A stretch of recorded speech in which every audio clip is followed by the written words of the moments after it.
You're watching Capital City Sunday. Good morning. This week on Capital City Sunday, consultants released their report on 6 proposed legislative maps in front of the state Supreme Court.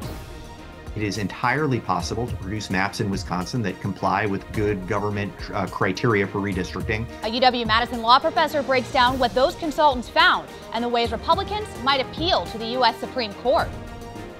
We're talking about people's health. We're talking about families. We're talking about folks that may be critically ill. Plus, 2 hospitals and multiple clinics in the Chippewa Valley are closing. The task force formed to deal with the fallout and how they're trying to make sure patients continue to get the care they need. I'm not just your typical Democrat. I outperform everyone up and down the ticket in 2022. And State Assemblywoman Katrina Shankland on her run for Congress, why she believes she stands out in Wisconsin's competitive 3rd district. Thank you so much for joining us. I'm Sarah Massler-Donar.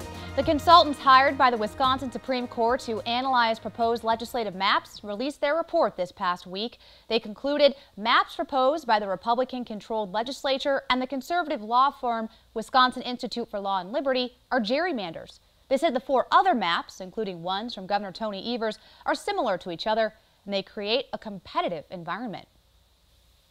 Let's bring in UW-Madison law professor Robert Yablon now. Robert, welcome back to the show.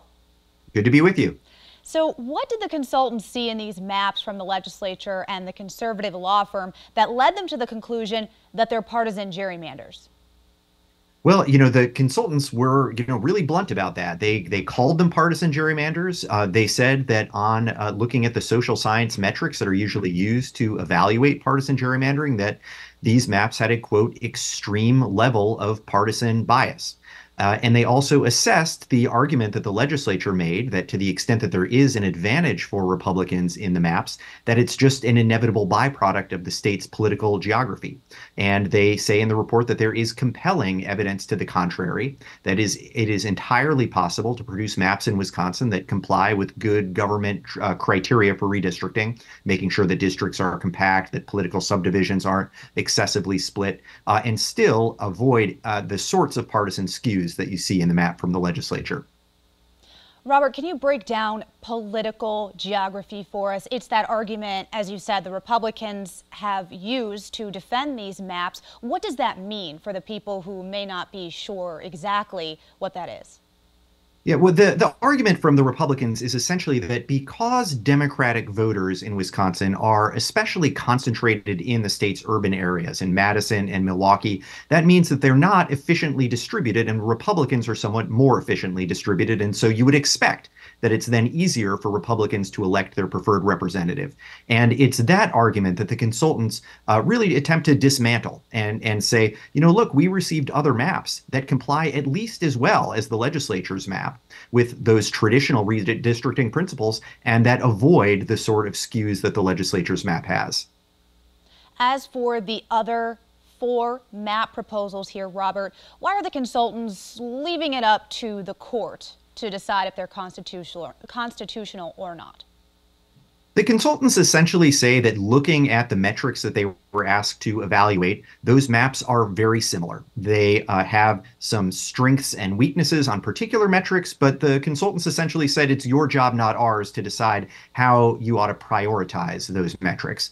And the consultants also left the door open to the court coming back and saying to the consultants themselves, we would like you to take a crack at working with these maps and perhaps optimizing them, refining them so that you improve even a little bit more on some of the either fairness metrics or geography related metrics.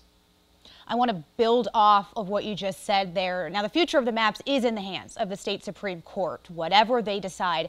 Would asking the consultants to draw that map provide a layer of nonpartisanship? It could, and it is common around the country for special masters, experts to be brought in to do the drawing. They have already evaluated the maps and given their impression that all 4 of the other maps in the case are ones that do effectively reflect the political competitiveness of Wisconsin. But having them actually make some refinements could suggest that it really isn't the governor's map that's being adopted. It's not the map from one of the other parties, but it really is a map that now has the official imprimatur of these nonpartisan independent experts. When you look at the maps that produced those more competitive districts, there are some that have those smaller pieces of urban areas, like in Madison, paired with larger stretches of rural areas. Do those types of districts violate the principle of communities of interest, even if it results in a map that's more reflective of statewide elections? I mean, it's a great question. And, when you're making maps, inevitably you are picking and choosing among the communities that are going to be kept whole and those that are going to be divided. Not every community is going to be intact. And so it's really a question of where are you drawing those lines? And the consultants say here that the maps that are created that have led us more toward political competition and partisan fairness are ones that aren't doing any more splitting of recognized communities of interest than any other maps that we might see. Republicans have indicated they plan to appeal to the U.S. Supreme Court. If that ends up happening, what arguments could we see them making here? Right. Well, look, this is a case in state court challenging state legislative maps on state constitutional grounds. The U.S. Supreme Court is there to address primarily federal law issues. And so the lawyers for the legislature are really kind of straining to inject federal issues into this case. And the ones that they've identified are ones that primarily relate to federal due process requirements. They continue to argue, for example, that it raises due process concerns for Justice Protasewicz not to have recused herself from this case, given the statements that she made on the campaign trail last year and given the financial support she received from the Democratic Party. They've layered onto that some additional due process concerns about the procedure that the court has used as it's going through this litigation. And so those are their issues. The U.S. Supreme Court only takes a very small proportion of the cases that it's asked to take. And so they'll attempt to get the court's attention. Maybe they will, but it is a little bit of a long shot at this point. UW-Madison law professor Robert Yablon, thank you so much for taking some time to be with us and share your insight. Good talking to you. The Wisconsin Elections Commission gave justices until March 15th to enact new legislative districts so they can be in place for the fall primary on August 13th. Next on Capital City Sunday, the task force responding to healthcare closures in the Chippewa Valley. Their focus on ensuring there's no drop-off in patient care, their support for people losing their jobs, and what measurable success looks like.